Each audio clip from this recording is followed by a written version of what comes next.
Good morning, students of class 6. Open your English books. Open page number 10. This is your poem, Rain in Summer, which was written by H.W. Longfellow. ठीक है, यहाँ पर आपके poet का name mention नहीं हुआ है, इसलिए मैंने आपको बता दिया कि ये पोम आपकी किसने लिखी है, H.W. लॉन्गफेलो ने। अब हम देखेंगे उन्होंने इस पोम में कहा हुआ क्या है। पोम का टाइटल है रेन इन समर, मतलब गर्मी की बारिश। ठीक है, starting from the first line, how beautiful is the rain, कैसी खूबसूरत है ये बारिश। After the dust and heat, इस धूल और गर्मी के बाद। डस्ट मीन धूल और हीट मीन्स गर्मी। In the broad and perry street, इस चौड़ी और आग बरसाती हुई शारा पे। शारा क्या, सड़क को कहते हैं, ठीक है। और फेरी मीन्स आग और ब्रॉड मीन्स चौड़ी। तो इस चौड़ी और आग बरसाती हुई सड़क पे, इन द नैरो लेन, लेन गली, नैरो मीन्स पतली, इस पतली गली में, how beautiful is the rain, कैसी खूबसूरत है ये बारिश। क्या बोल रहे हैं इस पैराग्राफ में कि गर्मी की बारिश का बता रहे हैं कि कैसी खूबसूरत है ये बारिश। इस धूल और गर्मी के बाद जब ये बरसी है इस आग बरसाती हुई सड़क पे और चौड़ी सड़क पे और इस पतली गली में, तो कैसी खूबसूरत लग रही है ये बारिश। Okay, second paragraph, how it clatters along the roofs. Clatters किसे कहते हैं, खड़खड़ाती हुई आवाज़ जो होती है, जो कि बर्तनों, फॉर एग्जांपल जब बर्तन आपस में बजते हैं या बर्तनों की आवाज़ होती है तो कैसे वो आवाज़ आती है, वैसी ही जब छतों पे बारिश बरसती है तो खड़खड़ की आवाज़ आती है, उस आवाज़ को हम क्लैटर कहते हैं। ठीक है, इसलिए इस लाइन की मीनिंग क्या है, किस तरह ये छतों पर खड़खड़ाती है।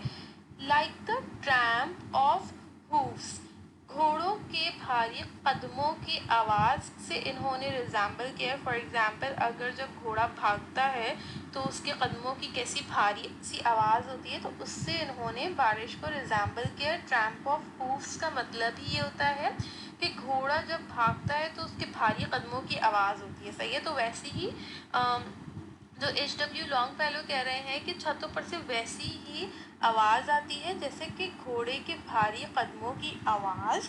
How it gushes and struggles out. Gushes means क्या होता है, बहना, मतलब बहुत तेज़ी से बहना।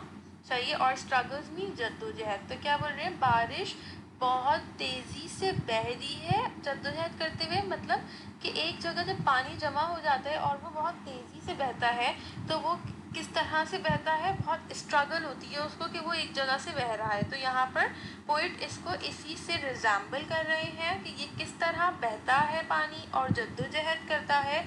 From the throat of the overflowing spout, throat means होता है गला और स्पाउट मीन्स होता है परनाला। सही है, जैसे हमारी छतों पे पाइप होते हैं, इसी को जो है वो परनाला कहा गया है। और ओवरफ्लोइंग मीन्स होता है बहना। तो ये सेकेंड लास्ट लाइन से क्या बोल रहे हैं कि कैसे ये बहता है और जद्दोजहद करता है इस परनाले के गले से होते हुए, बहते हुए परनाले के गले से।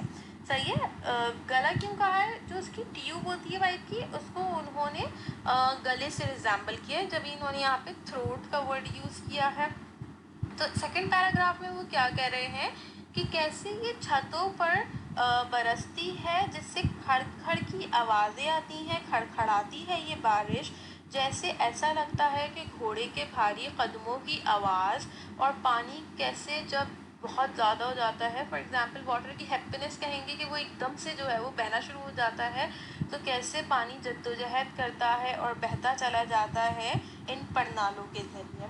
ना third paragraph, across the window pane, window pane कहते हैं खिड़की का पट, मीन्स खिड़की का शीशा। सही है, खिड़की के उस पार, इट पोर्स एंड पोर्स, ये गिरे जा रही है और गिरे जा रही है। एंड स्विफ्ट एंड वाइड, और बहुत तेज़ी से और मूसलाधार। Swift means, Swift and wide कह रहे हैं यहाँ पे तेज़ और मूसलाधार बारिश को। सही है, बहुत तेज़। विद अ मडी टाइड, गदले पानी की एक लहर के साथ, टाइड कहते हैं लहर, और मडी मीन्स कीचड़ वाला या गंदा पानी जो होता है उसको कहते हैं, सही है। Like a river down the gutter roars, जैसे नाले के नीचे दरिया शोर मचाता है।